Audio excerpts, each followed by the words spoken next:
पाहूयात आता वेगवान स्वरूपात।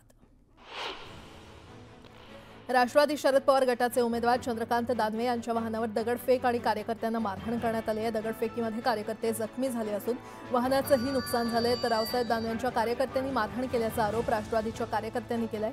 या प्रकरणी पोलिसात गुन्हा दाखल करण्यात आला। नवी मुंबईच्या शिवसेना जिल्हाप्रमुखपदी विजय पाटकर यांची निवड करण्यात आली। विजय पाटकर मुख्यमंत्री एकनाथ शिंदेंचे विश्वासू सहकारी मानले जातात। जळगाव जिल्ह्यातील बोदवड तालुक्यात रोहिणी खडसेंच्या कार्यकर्त्यांना मारहाण केल्याचा आरोप आहे। या घटनेची तक्रार करण्यास पोलीस टाळाटाळ करत असल्याच्या निषेधार्थ रोहिणी खडसेंनी कार्यकर्त्यांसह ठिय्या मांडला। भोसरी विधानसभा मतदारसंघात झालेल्या जाहीर सभेत शरद पवारांनी ठाकरे गटाचे नेते सचिन आहेर यांची फिरकी घेतली। सचिन आहेर यांनी त्यांच्या भाषणात शरद पवारांच्या वयाचा उल्लेख केला आणि त्यानंतर पवारांनी भाषणादरम्यान मी 84 वर्षाचा झालोय म्हणजे काय म्हातारा झालो का, अजून 16 वर्ष बाकी असल्याचं सांगत सचिन आहेर यांना आपल्या खास शैलीत त्यांनी उत्तर दिलं। अमरावती जिल्ह्यातील बडनेरा मतदारसंघात प्रचार करताना युवा स्वाभिमान पक्षाचे रवी राणा आणि अपक्ष उमेदवार नितीन कदम आमने-सामने आले। यावेळी राणांनी गळा भेटीसाठी हात पुढे केले असताना नितीन कदम मात्र हात जोडत पुढे गेले।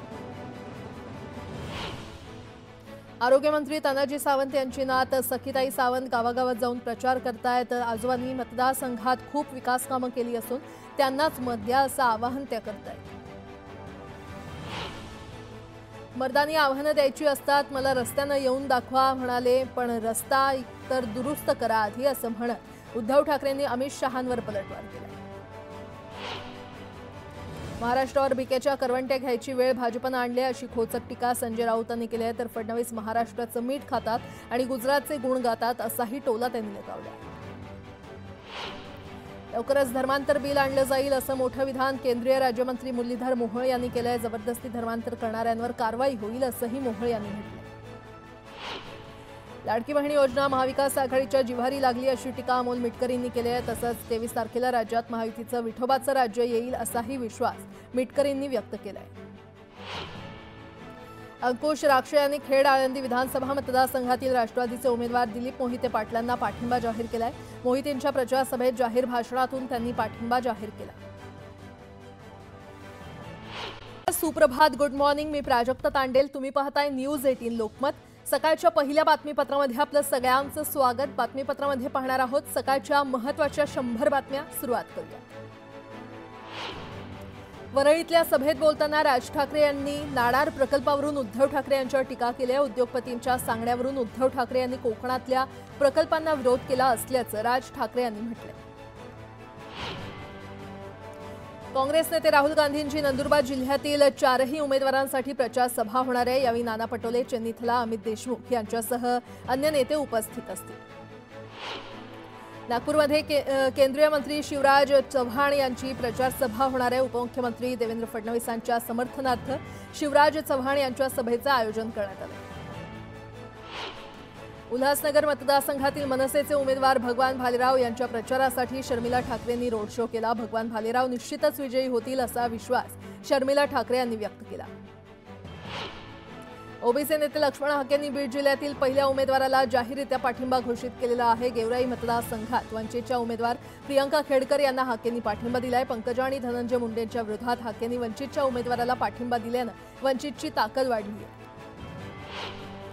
वयावरून शरद पवारांनी पुन्हा एकदा मिश्किल टिप्पणी केली आहे। अजित गव्हाणे यांनी भाषणात शरद पवार यांच्या वयाचा उल्लेख केला तेव्हा मी अजून म्हातारा नाही झालो, जोपर्यंत राज्यात पुन्हा महाविकास आघाडीचं सरकार येणार नाही तोपर्यंत मी म्हातारा होणार नाही असं शरद पवार म्हटले। विधानसभा निवडणुकीत दिलीप वळसे पाटलांना 100% पराभूत करा असं जाहीर आवाहन शरद पवार यांनी केलंय। गद्दारांना शिक्षा द्यायची असते, गद्दारांना माफी नाही असं म्हणत पवारांना खरं तर वळसेंनी इशारा दिला। माझ्यावर झालेल्या आरोपांना मी प्रचाराच्या सांगता सभेत उत्तर देणार असं प्रत्युत्तर दिलीप वळसे पाटील यांनी दिलं। डिंभे धरणाच्या पाणी प्रश्नाबाबत शरद पवार काहीही बोलले नाहीत। मुख्य प्रश्न बाजूला ठेवून फक्त सत्ताधाऱ्यांवर टीका करायची एवढंच विरोधकांचं काम आहे अशा शब्दात दिलीप वळसे पाटलांनी देखील पवारांवर निशाणा साधला।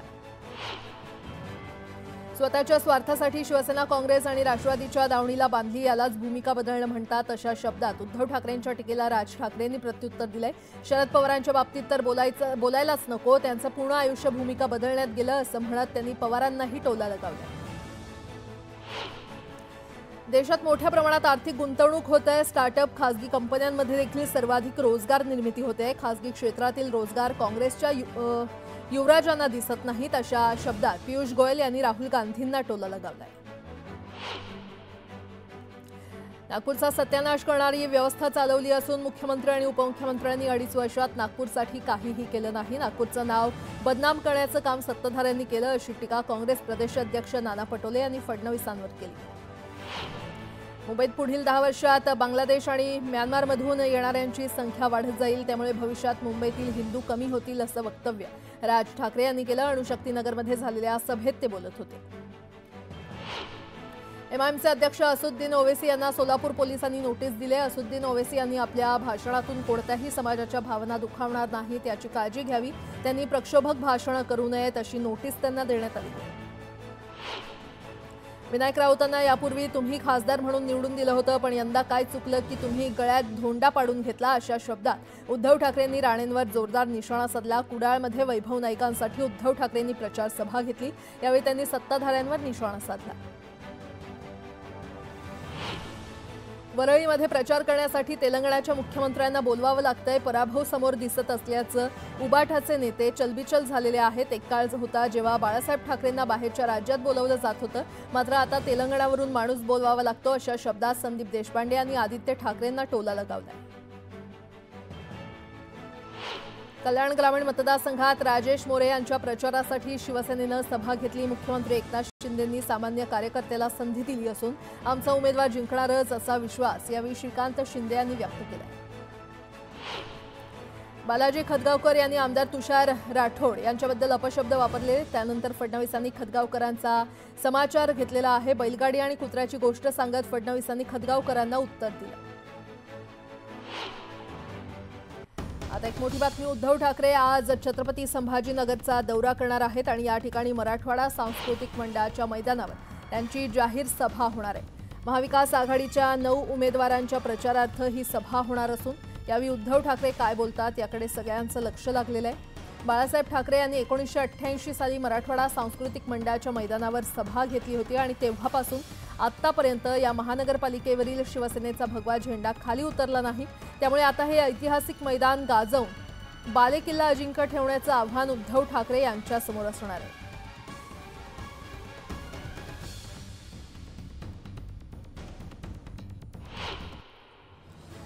नाशिकमध्ये आज अजित पवारांच्या प्रचार सभांचा धडाका होणार आहे। आज नाशिकमध्ये अजित पवारांच्या 4 सभा होणार आहेत।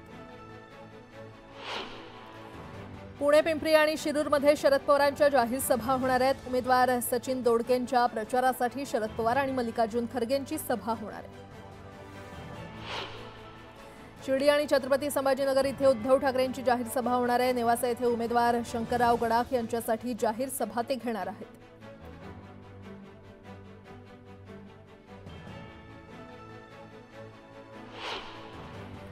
आदित्य ठाकरे आज दापोली दौऱ्यावर आहेत। दापोली विधानसभा मतदारसंघाचे उमेदवार संजय कदम यांच्या प्रचारार्थ आझाद मैदानात आदित्य ठाकरेंची सभा होणार आहे।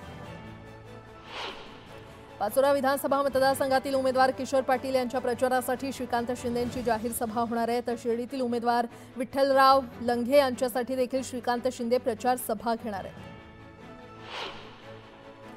नितीन गडकरींची धाराशिव, सांगली आणि पंढरपुरात जाहीर सभा होणार आहे। भाजपचे महायुतीचे उमेदवार संग्राम देशमुख, समाधान आवताडे यांच्यासाठी गडकरी सभा घेणार आहेत। 16 नोव्हेंबरला पंतप्रधान मोदी मेरा बूथ सबसे मजबूत या अभियानांतर्गत देशवासियांशी संवाद साधणार आहेत आणि यात सर्वांनी सहभागी होण्याचं आवाहन फडणवीसांनी राज्यातील जनतेला केलंय।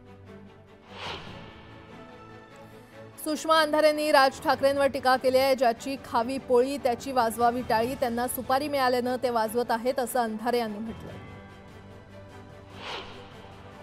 महाविकास आघाडीमध्ये कुणीही मुख्यमंत्री झालं तरी चालेल, महायुतीनं विरोधी पक्ष नेतेपदाची आता चर्चा करावी, असा टोला काँग्रेस नेते बाळासाहेब थोरात यांनी महायुतीला लगावलाय।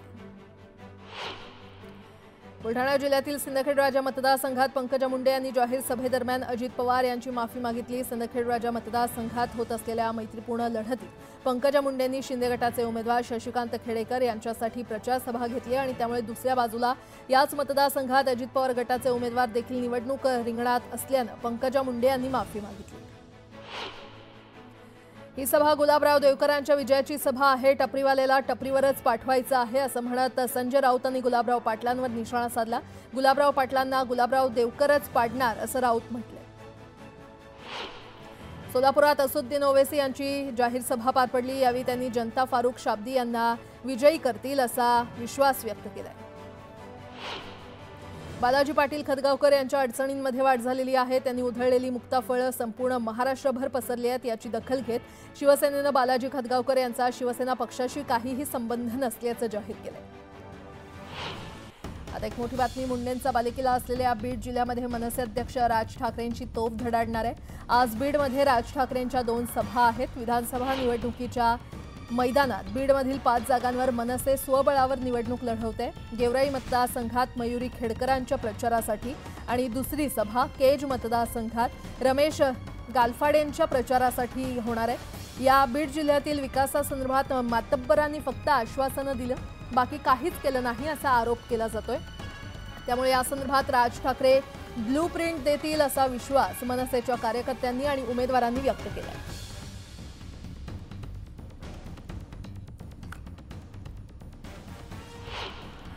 विकासासाठी मुद्द्यावर अजितदादा महायुतीसोबत आलेत, मात्र महाविकास आघाडीचं सरकार खुर्ची आणि मोहासाठी सत्तेत आलं होतं असा घणाघात मुख्यमंत्री शिंदेंनी महाविकास आघाडीवर केलाय।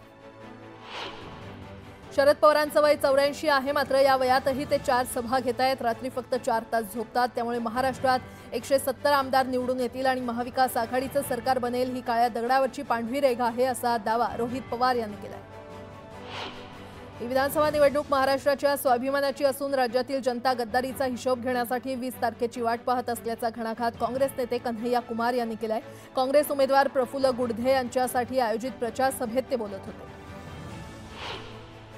नांदेड जिल्ह्यातील मुखेड मतदारसंघात देवेंद्र फडणवीसांची जाहीर सभा झाली। यावेळी फडणवीसांनी मतदारांना भावनिक साथ घातली। तुषार राठोड यांना मोठ्या मताधिक्यानं निवडून दिलं तर मी त्यांना मंत्री बनवून पाठवेन असं आश्वासन देवेंद्र फडणवीसांनी दिलं। नांदेडच्या मुखेड विधानसभा मतदारसंघातून बंडखोरी करत शिवसेनेचे बालाजी खतगावकर अपक्ष निवडणुकीच्या रिंगणात उतरलेत। महायुती सरकारनं केलेल्या कामाचं श्रेय घेत खतगावकर आपला प्रचार करतायत, मात्र बालाजी खतगावकर यांचा शिवसेना पक्षाशी काहीही संबंध नसल्याचं शिवसेनेनं जाहीर केलंय। त्यामुळे खतगावकरांच्या अडचणीत वाढ झाली आहे। नवी मुंबईतील ऐरोली मतदारसंघातील अपक्ष उमेदवार विजय चौगुले यांनी प्रचारादरम्यान चहाच्या टपरीवर जाऊन कार्यकर्त्यांसोबत चहाचा आस्वाद घेतला। यावेळी त्यांनी नागरिकांशी संवाद साधत त्यांच्या समस्या जाणून घेतल्या। हिंगोलीच्या कळमनुरी मतदारसंघातील उबाठा पक्षाचे उमेदवार संतोष टारफे यांच्या प्रचारादरम्यान वाहनांची तोडफोड झाल्याची घटना घडली। वाकोडी गावामध्ये हा प्रकार घडला। दरम्यान शिवसेनेतील उमेदवाराच्या कार्यकर्त्यांनी ही तोडफोड आणि मारहाण केल्याचा आरोप संतोष टारफे यांनी केला। भाजपची सत्ता जनतेसाठी नव्हे तर आरएसएस आणि मुठभर लोकांसाठी आहे। शेतकरी आणि आदिवासींसाठीचा पैसा आरएसएसच्या एनजीओकडे जातो असा आरोप नाना पटोले यांनी केला। अजित पवारांच्या भाषणावेळी उपस्थितांनी अजितदादा तुम आगे बढ़ो अशा घोषणा दिल्या। दरम्यान या घोषणानंतर तू बटन दाब मी आगे बढ़तो असं उत्तर दिल्यानंतर सभेत एकच हशा पिकला।